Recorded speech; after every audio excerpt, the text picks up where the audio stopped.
Assalamualaikum warahmatullahi wabarakatuh. Halo Sobat Scaper, welcome to Scaper Podcast. Alhamdulillah kita dapat bertemu lagi di episode podcast selanjutnya sama aku Aimi Syaira dari 10 TKKR 2 yang bakal memandu langsung episode podcast kali ini. Pasti pada penasaran kan apa yang bakal kita bahas di podcast kali ini. Sebelum itu teman-teman wajib banget buat subscribe, like, comment, and share, oke? Jangan lupa. Pokoknya itu wajib ya, itu rules pertama kalian semua harus lakuin itu. Oke, daripada banyak basa-basi nih, di podcast kali ini kita kedatangan tamu kakak kelas kita yang gak kalah berprestasi dari Kak Zahwa kemarin. Dia ini mengikuti Duta Konservasi Riau yang diadakan oleh BBKSDA Riau, yaitu ada Kak Suci Rahmadania dari 11 AKL 1 yang kemarin menjadi Duta Konservasi Riau, teman-teman. Bangga banget kan? Dari 60 jadi ke 20-an ya, Kak? Iya, jadi 20 yaitu finalisnya yang 20 itu. Keren banget loh, berarti tuh kayak mantap pol. Oke, terima kasih kepada Kak Suci yang mau menjadi narasumber di episode podcast kali ini. Bolehlah Kakak ceritain kegiatan apa yang Kakak ikuti selama menjadi Duta Konservasi kemarin, Kak? Oh, sangat boleh dong. Ayo dengar cerita saya. Yaitu kegiatan saya selama mengikuti konservasi alam Riau itu, dan saya kan terpilih tuh jadi finalisnya. Saya tuh dibawalah ke PLG Minas dari tim BBKSD Riau.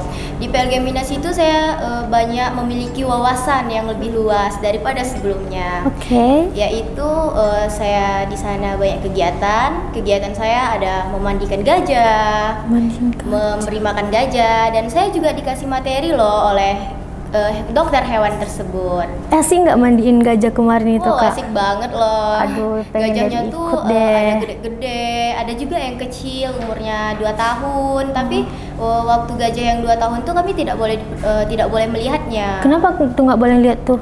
Karena kan gajah yang umur 2 tahun tuh lagi kayak lasak-lasaknya gitu loh ibaratnya. Jadi nanti kan entah takut kejadian gitu. Maka yang kami hadapi itu gajah yang udah patuh dan jinak. Oh, berarti yang emang udah lama di situ ya, Kak? Iya. Asik banget. Jadi kayak pengen ikut nggak sih teman-teman? Boleh. Nah, boleh nih teman-teman ikut ya untuk event selanjutnya. Oke, pasti ada awal mula kan Kakak kenapa bisa ngikutin kegiatan ini menjadi Duta Konservasi Riau. Boleh Kakak ceritain latar belakang atau awal mula Kakak bisa ngikutin kegiatan ini, Kak? Itu emang sangat gimana ya, awalnya tuh kakak kakak tuh kayak nggak yakin awalnya dengan diri sendiri gitu ya. Jadi datanglah teman satu lokal. Mereka juga mendukung kakak untuk mengikuti konservasi alam tersebut. Jadi awalnya tuh kakak kayak masih ragu-ragu gitu kan. Jadi dari sekolah ini ada 8 yang ingin diseleksi oleh Bu Irma dan Bu Ade, dan termasuklah kakak pada saat itu. Kakak tuh awalnya pas sudah di depan serbaguna pas mau diseleksi, kakak tuh mau masuk ke kelas gitu loh. Gugup kali ya? Karena kakak nggak percaya diri. Dan kakak yakinilah diri kakak sendiri. Dan akhirnya sudah setelah seleksi tersebut, dan itu dipilih 4 dari sekolah ini yang bakal mengikuti konservasi alam tersebut. Dan alhamdulillah di 4 itu pas waktu seleksi nama kakak masuk.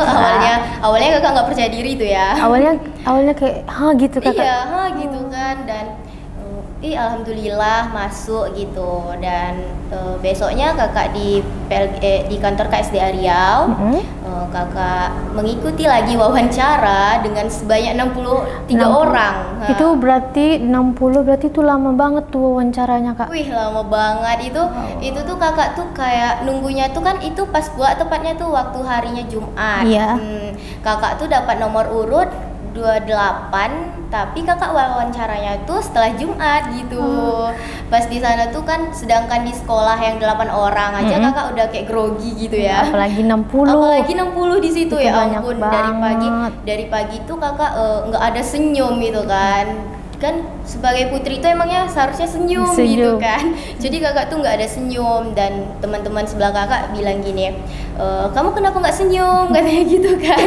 Tuh kakak tuh diam aja gitu kan, terus kakak senyum sedikit, dan kakak udah hilang lagi senyumnya gitu kan. Sampailah kakak diwawancara. Pada saat wawancara tuh ada 5 juri yang wawancara kakak. Bayangkan di sekolah cuma 2, dan di sini ada 5. Ada 5, banyak ya. Apalagi kakak kayak baru mengikuti awalnya gitu. First time ini, jadi kayak apa namanya, kayak aduh, kayak wow gitulah, kayak pengalaman pertama tuh. Iya, itu pas di sana tuh kakak tuh pas diwawancara, dan awalnya tuh kakak grogi banget loh. Jadi kan pas dapatlah kakak juri, ibu-ibu lah kan yang awalnya, dan akhirnya ibu tuh kayak gimana ya, baik banget gitu. Jadi kayak merubah suasana gitu, dari awalnya grogi dan akhirnya kakak tidak grogi lagi. Berarti jadi santai ya gitu. Jadi santai gitu kan, sampailah habis juri kelima. Setelah itu hari Jumatnya kakak wawancara, dan Sabtu siangnya sekitaran jam 3 kalau nggak salah. Jam 3 sore kan kak? Iya, jam 3 takutnya sore. Jam 3 malam kan? Enggak, jam 3 sore kakak dapat informasi. Itu kakak diberitahu oleh Kak Ulan, teman kakak yang waktu saat kakak wawancara kemarin. Oh, yang ngikut itu? Iya, yang ngikut itu. Jadi kakak awalnya nggak mau lihat berita itu, karena takut aku pasti nggak kepilih gitu. Iya, karena kakak udah percaya diri kan, ya udahlah, saya ini nggak terpilih gitu.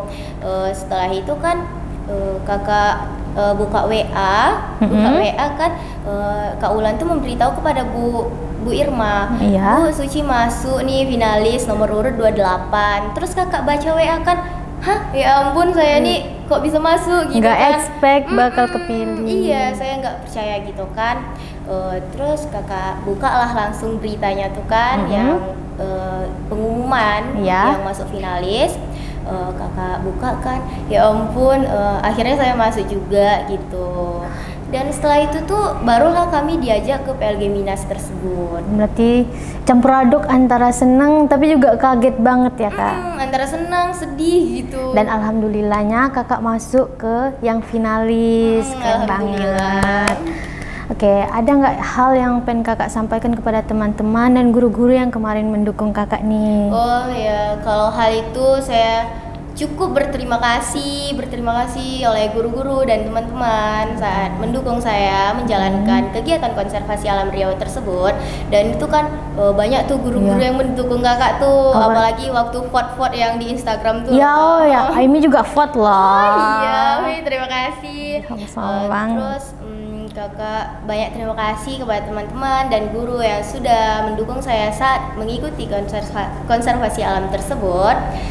Semoga kebaikan teman-teman dan guru dibalas oleh Allah Subhanahu wa Ta'ala. Terima kasih teman-teman. Oke, sesuai dengan tema podcast kita kali ini yang masih ada sangkut hubungnya tuh sama yang kakak ikuti, yaitu perempuan bisa, perempuan berkarya. Oke. Kan kita ini di zaman milenial kan kak, semuanya udah modern dan pasti mindset orang-orang kan pasti udah berubah nih. Kita nih, kakak kita sebagai perempuan nih kan kak, menurut kakak berkarya itu penting nggak sih bagi perempuan? Kalau menurut kakak ya, perempuan itu emang harus berkarya pada zaman sekarang ini gitu. Karena kan udah perempuan sama laki-laki itu udah bisa berkarya gitu. Udah kan setara di zaman ini, nggak ada yang beda ya, semuanya harus sama. Iya, nggak apa yang dikerjain laki-laki pasti setidaknya perempuan tuh bisa lah sedikit juga mengerjainnya. Perempuan nggak boleh kalah ya kan kak? Iya, nggak boleh, apalagi pada zaman sekarang nih kan udah pada modern semuanya. Kalau zaman dulu tuh iya laki-laki aja gitu kan yang diharuskan untuk bekerja, dan perempuan untuk tidak boleh lah bekerja gitu kan. Apalagi dulu kan itu karena wawasan mereka tuh masih tertutup gitu, nggak terbuka. Malah sampai terjadi diskriminasi kepada perempuan itu. Nggak boleh lagi ya terjadi di era milenial ini. Iya, kita harus lebih berkarya gitu ya perempuannya. Karena nggak ada yang salah kalau perempuan berkarya itu, malah lebih bagus banget kan? Tidak ada, malah lebih bagus loh perempuan itu berkarya. Jadi ini kan kakak udah mulai berkarya nih dari Iya. kakak masih SMK. Boleh kakak kasih tahu nih tips atau hal pertama, hal penting yang harus kita harus kita lakuin untuk sebelum kita mulai berkarya? Awal-awalnya tuh kita tidak boleh insecure. Ya. Oh iya, insecure ya. Iya. Dan kita kalau ingin berkarya tuh ya udah kita percaya diri gitu loh, percaya dengan diri kita sendiri. Dan kita tidak usah melihat ke belakang atau melihat orang yang di sekitar kita gitu. Kenapa kita tidak boleh melihat orang tersebut? Kenapa tuh kak? Karena kita nanti kalau melihat orang tersebut, kita bakalan gimana ya? Nanti kita tuh bakalan karya kita tuh bakalan jatuh dan kita tidak jadi berkarya gitu. Oh berarti kita tuh jangan overthinking atau nggak pedean gitu. Kita harus iya, pede. Iya, kita harus pede. Jangan Mau dengerin orang kata orang lain gitu iya, ya. betul. Karena kita pasti bisa. Iya, mau orang tuh udah berkaryanya lebih tinggi dari kita dan kita baru mulai gitu kan. Kita tetap pede aja gitu. Mana tahu kita yang lebih berhasil daripada mereka gitu. Oke, aku Amin. setuju. Soalnya banyak nih teman-teman aku kan masih kayak takut, masih mau malu-malu tuh untuk nunjukin bakat mereka. Oke. Nggak usah mulai dari sekarang. Kita nggak usah malu-malu. Ya teman-teman nggak usah malu-malu karena Iya. kita nggak usah pikirin kata orang, karena justru kata-kata orang tuh yang bikin kita overthinking dan bikin kita jatuh dan gagal dalam berkarya. Iya, betul. Selain itu kak, boleh nggak sih, Aim ini penasaran banget nih, apa harapan atau cita-cita kakak ke depannya nih? Karena kan kayak, aduh ini nampak kakak jadi sungguh wow, sangat kayak bertalenta, cantik lagi, aduh manis sekali senyumlah teman-teman. Bolehlah kakak kasih tahu cita-cita kakak nih. Oke, boleh. Sedikit ya kakak.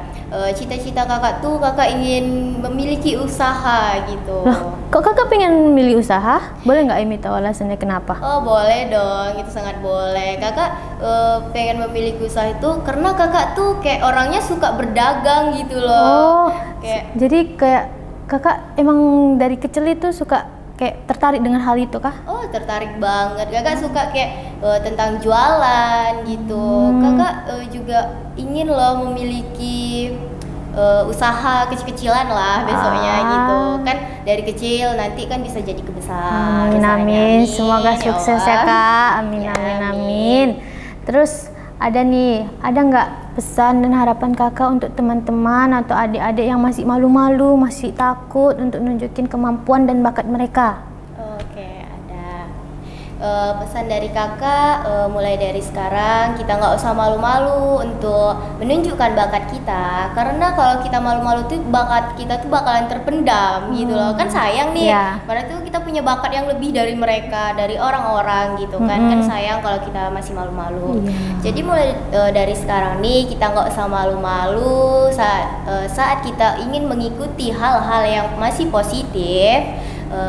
Baiknya kita jalani aja. Oh, kita pelan-pelan kita pasti bisa untuk berkarya. Iya, betul. Pelan-pelan kita bakalan bisa berkarya. Aku nih udah setuju lah sama, pokoknya setuju banget sama Kak Suci ya teman-teman. Jadi perempuan itu jangan takut, jangan merasa aduh aku pasti nggak bisa. Kita nggak boleh mikir gitu ya teman-teman, karena kita pasti bisa. Ada kemauan pasti ada jalan. Oke, baik, betul. Saya setuju kali. Terima kasih Kak Suci yang udah nemenin ngobrol-ngobrol dan ngasih tips untuk teman-teman dan adik-adik. Semoga obrolan ini dapat bermanfaat untuk kita semua. Amin. Semoga di era milenial ini pemikiran kita tuh udah mulai terbuka, kita udah bisa mulai berkarya tanpa merasa takut. Jadi jangan sampai ada lagi diskriminasi terhadap perempuan di era milenial ini ya teman-teman. Oke, terima kasih Kak.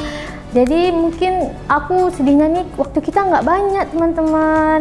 Mungkin kita bisa ketemu lagi di podcast selanjutnya. Jangan sedih, ayo terus nantikan episode selanjutnya. Aku Aimi Syahira. Saya Suci Rahmadania Mengucapkan dadah. Assalamualaikum.